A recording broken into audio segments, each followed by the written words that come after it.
بسم اللہ الرحمن الرحیم۔ اسلامی حدود و تحذیرات اور ہمارا نظام انصاف۔ میرے پیارو، مدینہ طیبہ میں ایک مسلمان لڑکی، ایک یہودی نے اس کے سر میں پتھر مار کر اس کا سر کچل دیا اور جان کنی کے عالم میں اس سے پوچھا گیا کہ اس کے ساتھ کس نے ایسا کیا۔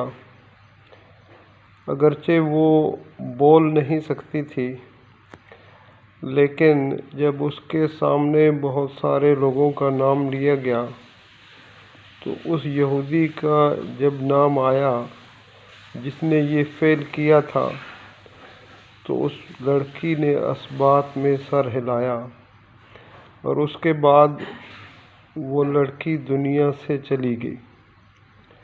جب یہ بات جناب رسول اللہ صلی اللہ علیہ وسلم تک پہنچی تو آپ علیہ الصلوۃ والسلام نے اس یہودی کا بھی سر اسی طرح سے کچلنے کا حکم دیا۔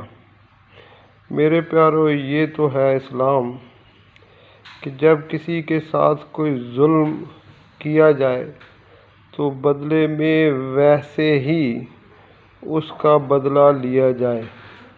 میرے پیارو، اس سے تو اسلام کی حدود قائم ہوتی ہیں اور معاشرے کے اندر ایسے ظلم کرنے والوں کے خلاف جب یہ کارروائی کی جاتی ہے تو معاشرہ امن کا گہوارہ بنتا ہے، لوگوں کو عبرت حاصل ہوتی ہے۔ لیکن ہمارے ہاں کم قسمتی سے اول تو سزا دینے کا رواج ہی ختم ہو چکا ہے۔ ہم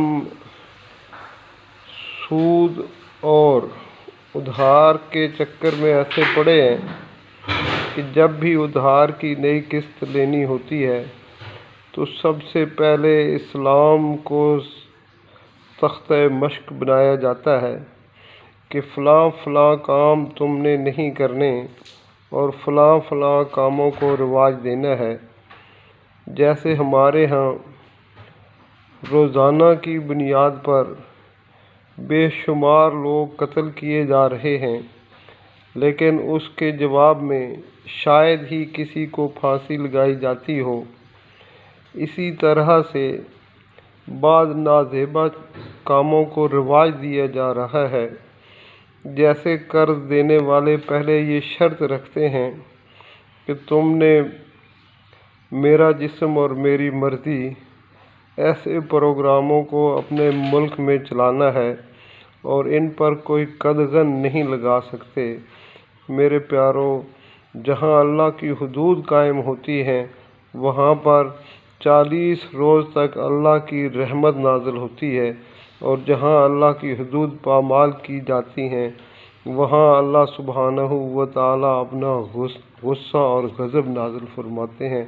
اللہ سبحانہ و تعالیٰ ہمیں سمجھ کی توفیق عطا فرمائے۔ آمین آمین آمین۔